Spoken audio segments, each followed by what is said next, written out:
नमस्कार, परभणी न्यूज मध्ये आपलं स्वागत करतो। मी दिलीप बनकर। पाहूया आजच्या ठळक घडामोडी।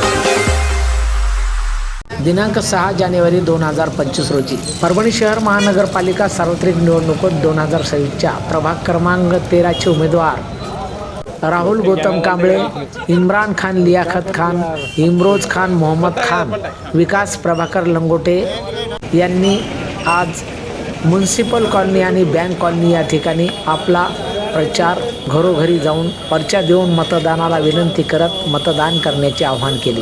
जनतेच्या अडीअडचणी प्रश्न समस्याबरोबर संविधानाचे निर्धारित केलेले सर्व प्रकारचे घटनात्मक हक्क मिळवून देण्यासाठी आणि भविष्यातही नव्या जोमाने व जिद्दीने काम करण्यासाठी हे 4 उमेदवार राष्ट्रवादी अजितदादा पवार गटाकडून उमेदवार म्हणून निवडणूक लढवत आहेत। यांची निवडणूक निशाणी घड्याळ आहे। घड्याळीच्या चिन्हावर बटन दाबून मतदान करावे अशीही विनंती यावेळी केली आहे। प्रभागाच्या विकासासाठी ते अहोरात्र प्रयत्न करत आहेत। प्रभाग 13 मध्ये प्रेरणास्थान प्रभाकर अण्णा लंगोटे आणि मार्गदर्शक गुत्तेदार बाबूलालजी यांच्या प्रयत्नातून 4 उमेदवार काम करत आहेत। आज म्युनिसिपल कॉलनी आणि बँक कॉलनी या ठिकाणी नागरिकांच्या घरोघरी जाऊन मतदान करण्याचे आवाहन केले। यावेळी 4ही उमेदवारांनी नागरिकांच्या भेटी घेत प्रभाग 13चा विकास करण्यासाठी आम्ही कटिबद्ध आहोत असे माध्यमाशी बोलताना सांगितले। परभणी न्यूजच्या वतीने घेतलेला हा वृत्तांत।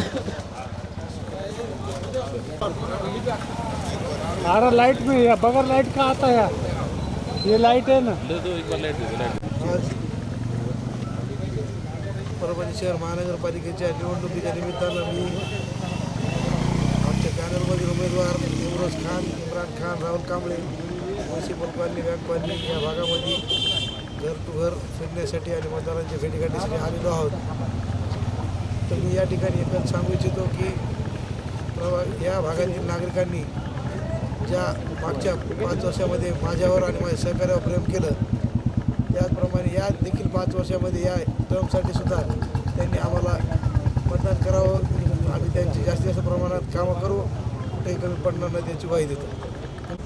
आज जो है तो म्यूनसिपल कॉलोनी में जो है तो डोर टू डोर मुलाकात के आए थे लोगों से, और मुलाकात करने के लिए हमारे साथ विकास भाऊ, राहुल कांबळे सर, इमरान खान आरटीओ जो है तो हम चारों जो है तो डोर टू डोर। आणि याचबरोबर हे बातमीपत्र संपलं। पुन्हा भेटूया पुढील बातमीपत्रात। शहरातील ताज्या घडामोडी जाणून घेण्यासाठी पाहत रहा परभणी न्यूज।